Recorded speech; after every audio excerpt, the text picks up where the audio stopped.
by then that new act should be in place.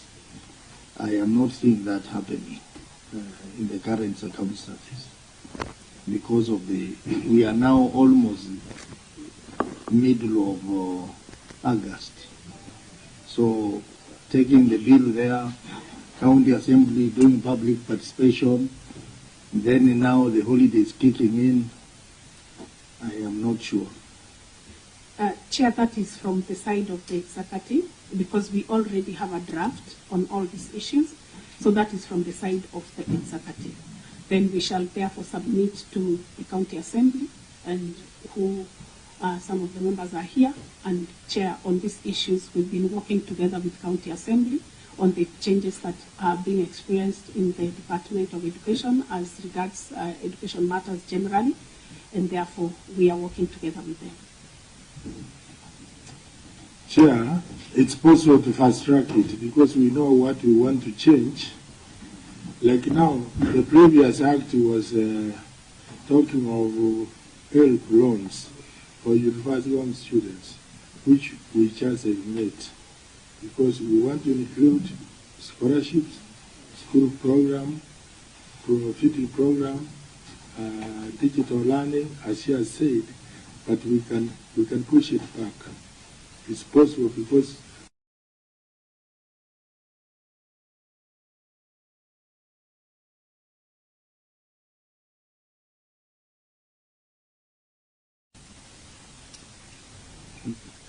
okay, I don't want to doubt that. We will give you until that.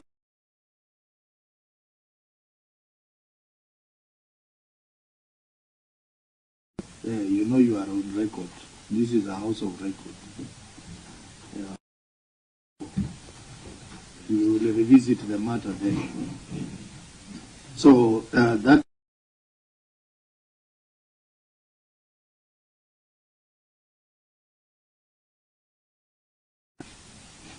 in the new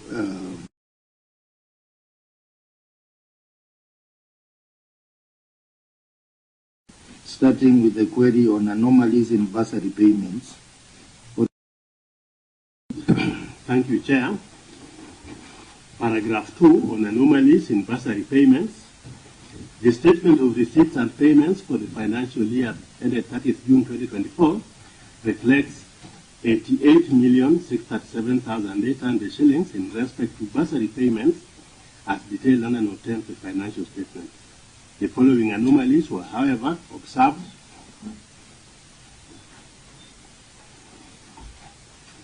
There were lack of supporting documents.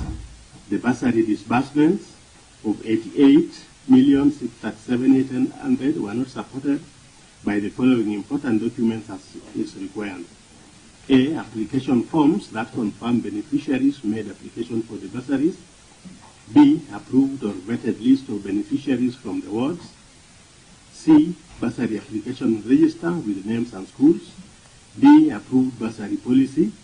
E. Ward committee minutes. And F. Acknowledgement of receipts by beneficiaries in selected schools. Thank you, Chair. Governor, your management response? CEC, carry on. Thank you, Chair. Management wishes to clarify that application forms approved vetted list of beneficiaries from the wards and bursary application register with names and schools and acknowledgement of receipt of beneficiaries in selected schools have since been resubmitted for audit review. Annexure 3.1 has application forms that confirm beneficiaries made application, which, Chair, we have prepared a separate file because these application forms are so many. We have 20 wards and each ward is given equal opportunity to apply. So therefore we have provided a different separate file to the auditors. 3.2, approved vetted list of beneficiaries. Chair, also this one we have prepared a complete separate file that has all the names of the vetted list of beneficiaries that we have submitted to the Office of the Auditor General.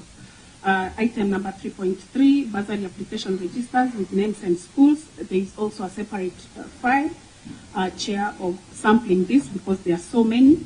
and that has also been submitted to the Office of the Auditor General. 3.4 is acknowledgement of receipt by beneficiaries in selected schools. So that is under Annexure 3.4. Thank you, Chair. Auditor, your comments on the response? Chair, the document mentioned were subsequently provided to us, but we leave it to the committee to decide. So what do you want the committee to decide? I thought you should direct us, you should tell us. You had an opportunity, you verified them, Chair. We found them satisfactory. Mark? Chair, I just want to add on that the concern is the failure to submit these documents at the time of audit, Chair, because when the audit was being taken out or being carried out, the opportunities accorded to the client to produce these documents, but they failed to do so up to and including the time when the certificate was signed and issued. Thank you, Chair. Honorable members, please. Chair. Senator Mudamo. Chair, I am just wondering why they did not provide the documents the time when the auditors were there and just provided them later. And I would also ask the legal team to read for us the article that talks about the time of submission of documents.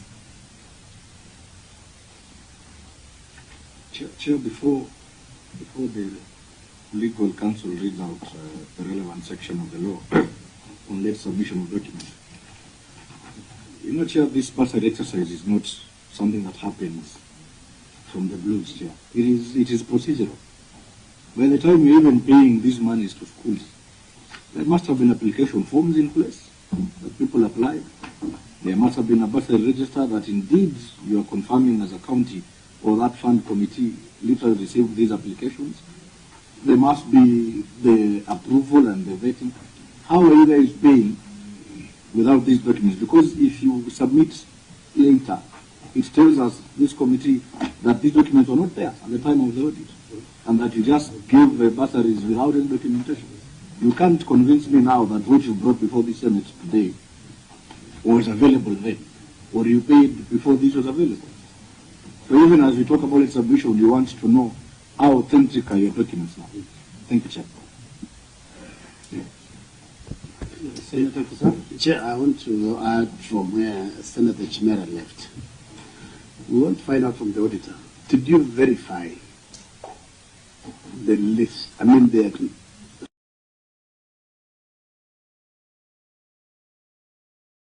because when bursaries are issued, there must be a Honorable Governor. They have had the questions, Chairman. I wish the CEC Education to respond right away. Thank you, Chair. And as it has been noted by honorable members in the House, including my governor here, yes, those are very, very valid questions from the honorable members. However, Chair, I want to confirm that yes, there is a procedure as laid down in the Act of application forms, vetting, verification, and finally awarding of these bursaries to the beneficiaries. There is even an open launch for the award of the beneficiaries. Dancing lame. This is what we are saying. The war that the governors have invited us into, we are very capable of fighting that war. They have told our leaders that all we do is to, what did they say? Extort them. Yes. That governor needs to get well within the next 7 days and appear here. If it is not possible, we will conduct meetings of this committee at his bedside in hospital. Because we cannot have these games being played here. And we all know what is happening. In fact, that contempt is exhibited in the fact that somebody has audacity to dispatch a letter at 6 p.m. the day before the meeting. It is absolute contempt.